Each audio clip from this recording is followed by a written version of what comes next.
Good morning, students. Hope all of you are safe in your home. So today we are going to start our economics classes, and you have two aspects. One is microeconomics, other one is a macroeconomics. So you have two textbooks for this session, and first I would like to start with microeconomics, then we'll lead to the macroeconomics. So in microeconomics, the first chapter that we are going to talk about is about a simple economy. So let me make the fact very clear. So last year you had statistics, and this year you won't be having statistics. Okay, so only you have microeconomics as well as the macroeconomics, followed by a simple calculations. So this is your first chapter. So what we call it as a simple economy, or you can take it as introduction to microeconomics also.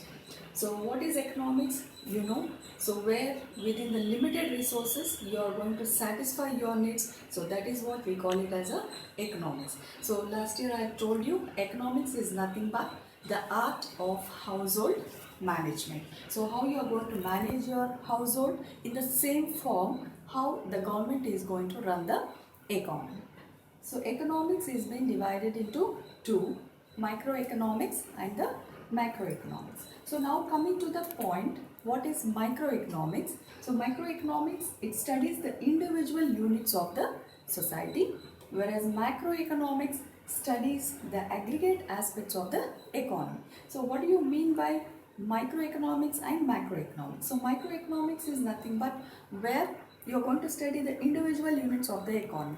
For example, almost all the states of India. Okay, suppose you are going to study only a particular aspect, like if you are going to study only regarding Karnataka or Tamil Nadu as an individual aspect, so that is what we call it as a microeconomics. Whereas coming to the macroeconomics, suppose if you take the same example, so if you are going to study the aggregates of all the states, you are going to study all the states in the Indian economy, so that is what we call it as a macroeconomics. Okay, so in the same way, getting into a family itself. So if you are a family of 5, so if you are studying about only one individual in your family, so it is called as microeconomics. Suppose in your family of 5, if you are going to study about all the individuals, so it is called as the macroeconomics. Okay, so that's regarding the micro as well as the macro aspect. So in a simple economy, so in the introduction part, we are going to study about the simple things. So what are the simple things exactly that comes in the introduction of this chapter?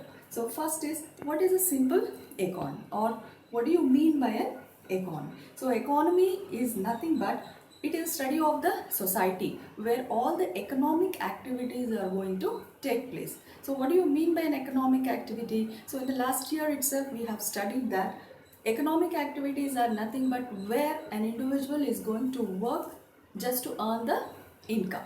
He has to lead his life. For that he has to do any kind of work, either it might be a primary, secondary or a tertiary sector job. So we are living in a society. So what do you mean by a society? So society is nothing but where all the individuals are staying together in a livelihood or a friendly manner is called as a society.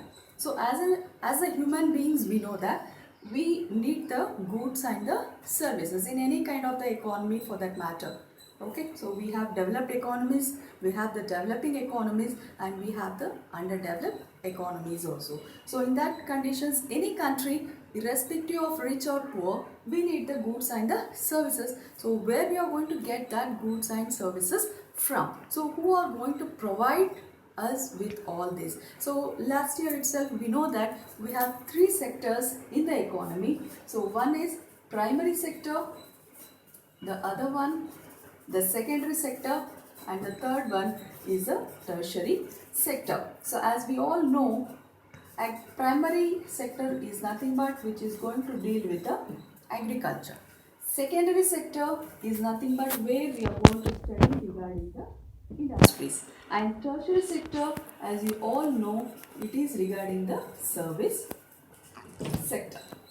Okay, so these are the 3 sectors of the economy who are really who are going to serve you with the goods and the services to the economy. So, and the purchasing of the goods and the services, already I have told you, it depends upon the income of the people. The people who are earning more income, yes, they do buy more goods and the services. The people with the low income, of course, they are going to buy the less goods and the services. As we all know, as in human beings, our needs are unlimited, but the resources are very much limited. So within the limited resources, we are supposed to satisfy our wants. So what are the basic needs of the people? Since the inception, we know the basic needs of the people: food, clothing and the shelter. So those are the basic needs of the people till date. How much ever the economy is developed, first we have to think of the food, clothing and the shelter. So apart from that, what are the other necessities the people expect from the government? One is like the roads, railways, postal services, what we call it as the infrastructure facilities, and sometimes the services of the doctors or the teachers, so which cannot be paid off. So like this the economy is going to run. So we have in that again three types of the economies, already I have told you. One is the developed economies, developing economies. Third one, what we call it as the underdeveloped economies. So developed economies means, so like the capitalistic countries like USA, UK, Japan. So even you can see what is happening now. So till date, even that type of the economies are being suffering due to the pandemic now. So those are called as the developing economies. That means the capitalistic country, so who are very much financially efficient countries. And next, coming to the developing economies, like we have India, Pakistan and all these are the developing economies. And underdeveloped countries, where few of the African nations, we can take it as a underdeveloped economies. So all these economies has to undergo all these as a simple economy, and as a simple economy even they have to undergo all these processes. So only the difference that you find between the developed, developing and the underdeveloped economies is how effectively they are utilizing the resources. And developed economies, we know as such, they are technologically very much advanced, and all these three sectors are being used by them most efficiently. And nowadays, comparatively to primary and the secondary, so which is a sector because of which the economy is doing well, so that is only because of the tertiary sector, so what we call it as a service sector. So same case with the developing economies also. Take a case of India for example. So Indian economy is basically agrarian economy. So when we call it as agrarian economy, so our GDP should contribute most from the agriculture itself, but now the totally the scenario itself is changed, and we are contributed most by the service industry, or what we call it as a service sector. So that is happened why? So that's only because of the one reason, so what we call it as a foreign direct investment. So we see many of the IT companies, ITES companies and multinational companies, so which have been funded by the foreign direct investment. So normally we call it as a multinational corporations. So this is an introduction regarding a simple economy. So what is a simple economy? So where the economic activities takes place such as the primary, secondary and the tertiary sector. So here the economics has been divided into two. One is microeconomics, where we are going to study regarding the individual units of the economy, and macroeconomics, where we are going to study the aggregate aspects of the economy. So it is a minor thing, it is a major thing. So it is narrow and that is very wide, or the scope of the macroeconomics is more in comparison to the microeconomics. And let me tell you, in the microeconomics, so here normally you are going to study regarding the theories. Okay, so only the theories normally regarding the consumers, regarding the demand, supply. So all these aspects you are going to study in the microeconomics, whereas in the macroeconomics, so everything you are going to study regarding the current affairs that is happening in the economy. So that's regarding the macroeconomics. economics. And coming to the simple economy, so we know that human wants are unlimited, so the resources are very scarce. So in that, the human beings has to satisfy their needs or the wants. So for that, he has to step into the society, he has to demand the goods and the services, and it is the duty of the government to supply them with the regular goods and the services, so irrespective of the level of the incomes of the people. So that's what the basic needs, the food, clothing and the shelter, so which are the basic needs, as well as the infrastructure facilities. And the question arises where the government is going to spend all this. So where do the government is going to get the money to do all this work? So as the students, you know that the government collects the taxes. Either it might be the direct tax or it might be the indirect taxes. So collectively the government is going to tax and collect the money,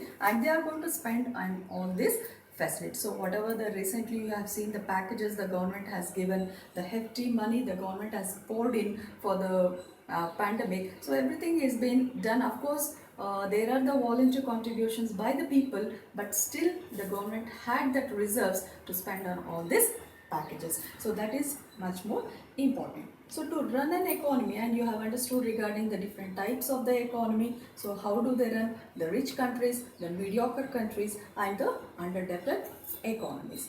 So next, when we come how the economy or what the economy needs to run the their functions in the economy. So most important is what we call it as a factors of production. So in the previous year itself, I have told you regarding what are the factors of the production. So one is land, labor, capital and the organization.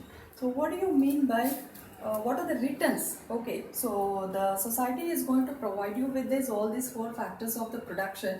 What is in return that they are going to get? So for the land, we know that land is nowhere, it's a free of cost, whether it is in the urban area or whether it is in the rural area, you need to pay the rent.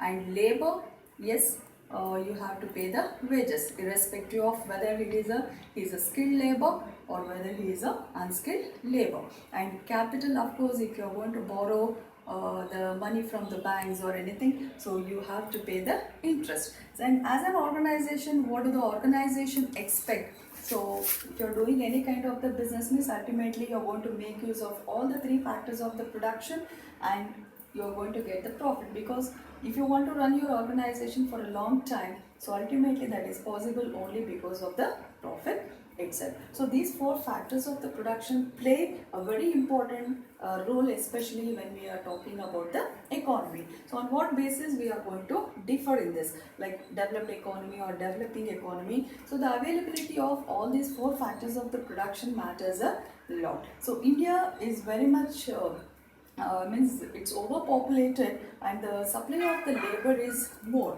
So when the supply of the labor is more, so it can make use for the development of the economy. So that is what is happening. So earlier it used to happen, the people used to be uneducated and they used to go for the unskilled work more. But nowadays, due to the development in the education and the technology, people are able to get the best education and they are able to get skilled themselves and they are able to put themselves into the various good positions. So these four factors of the production for running an economy plays a very important role.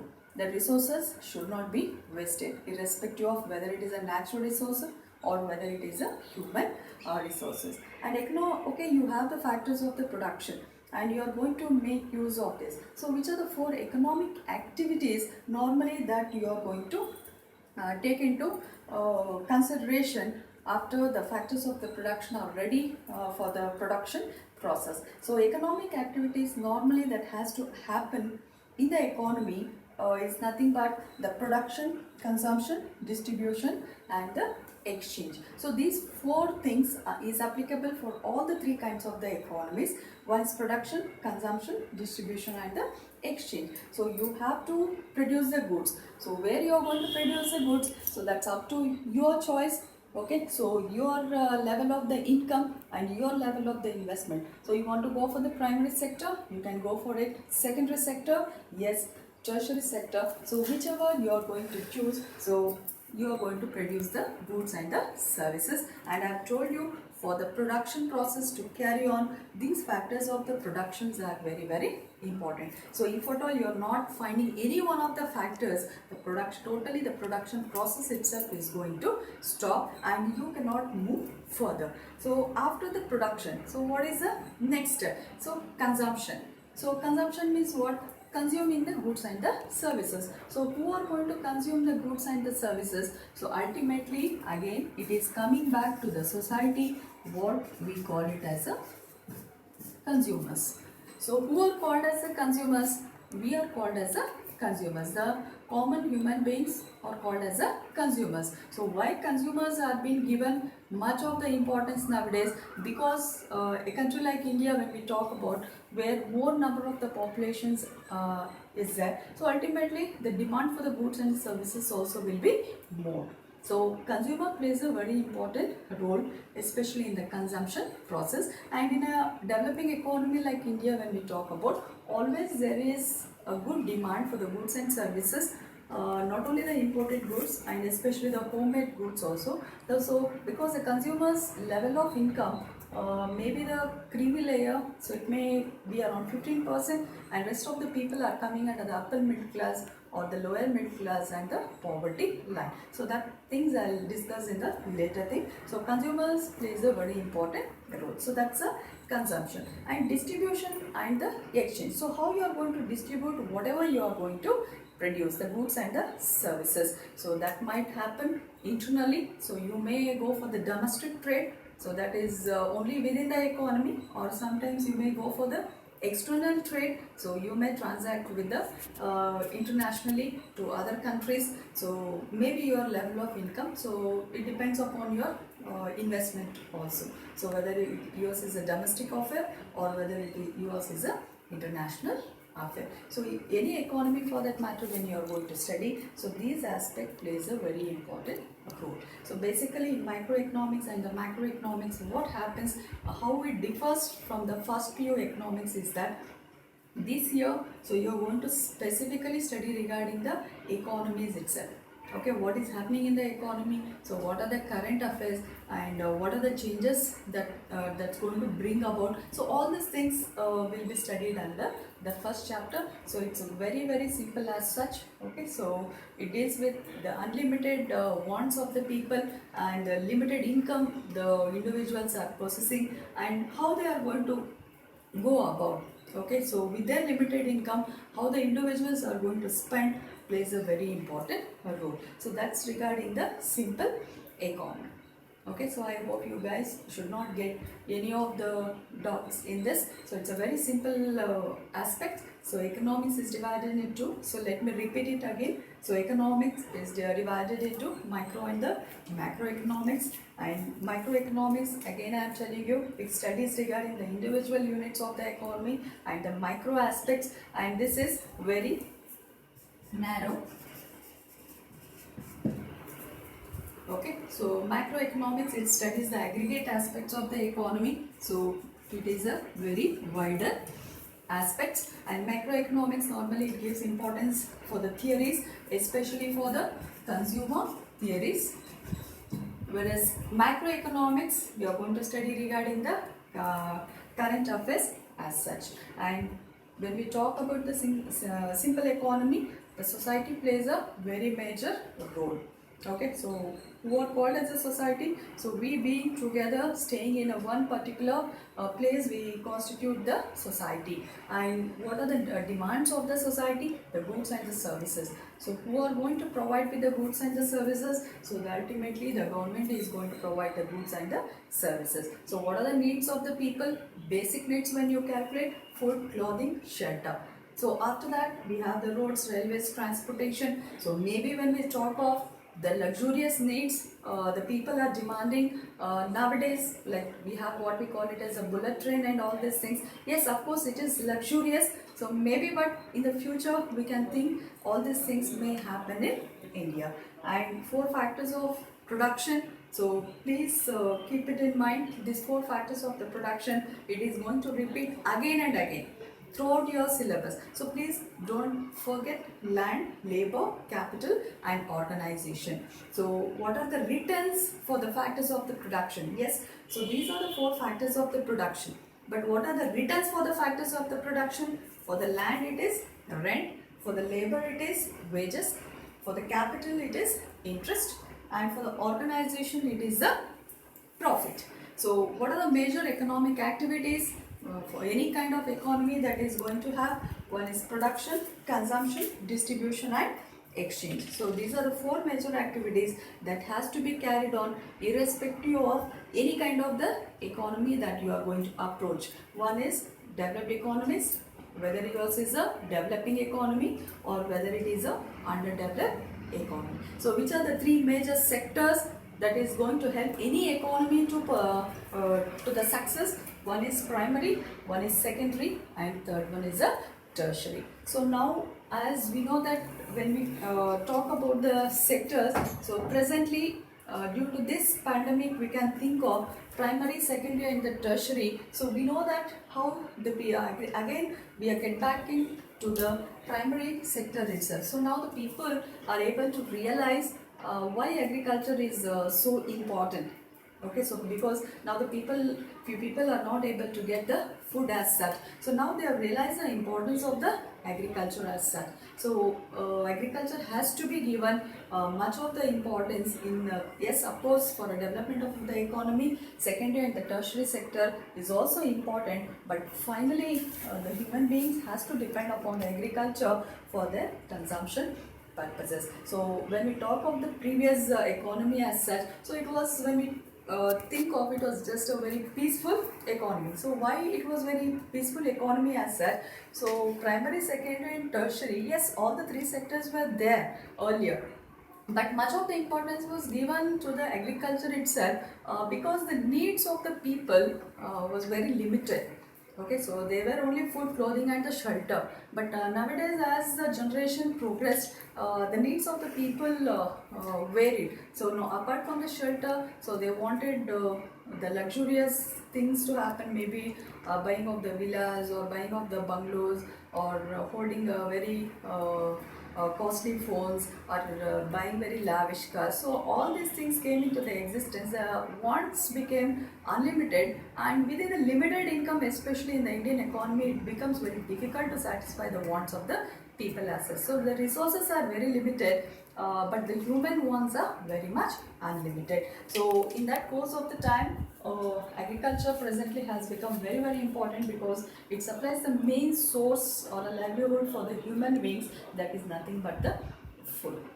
Okay, so it has gathered much importance nowadays as such. So that is the introduction regarding the first topic in the first chapter. So that's regarding the simple economy. So this is the thing that you are supposed to keep in the mind. So later on, once you get into this, so again we are going to proceed, and the simple economy itself, it's a beginning of the chapter itself. So as the time goes, so you are going to know much about the things, but please go through regarding all this. If you are getting any kind of the sources to the materials, or if you are subscribing the newspapers, please students, please read the newspapers, because in second PUC much of the syllabuses you can get the good extracts from the newspapers itself, so that you can present your answer with the accuracy or with the present content. So this is the introduction of this first class, and in the future classes, as we post the videos, so we are going to continue with our syllabus. Hope all the students have understood this, and we are going to carry on in the further whatever the lectures that we are going to post. So take care students. Thank you.